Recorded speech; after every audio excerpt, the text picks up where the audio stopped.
छेद वाला मटका। दोस्तों, वादी चीन में एक बुढ़िया रहती थी। इसके पास 2 मटके थे। दोनों मटके बांस के डंडे के एक एक किनारे पे लटके हुए थे।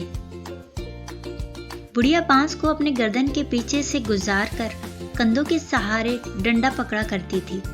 एक मटके में हल्का सा छेद था, जबकि दूसरा मटका बिल्कुल ठीक था। हर रोज बुढ़िया चश्मे से बाहर पानी भर के लाती थी, मगर जिस मटके में छेद था, इसका पानी घर पहुंचते पहुंचते आधा रह जाता था। 2 साल तक ये सिलसिला जारी रहा।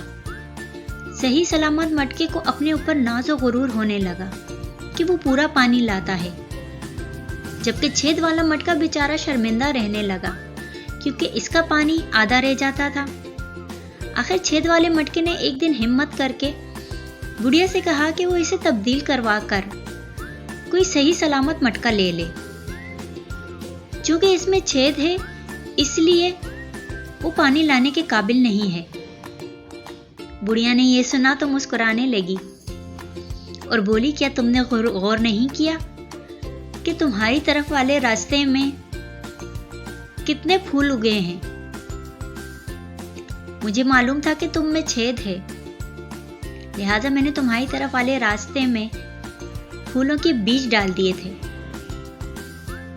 और जब तुम इस रास्ते से गुजरते थे तो तुम्हारे पानी इन फूलों के बीजों पे पड़ता है।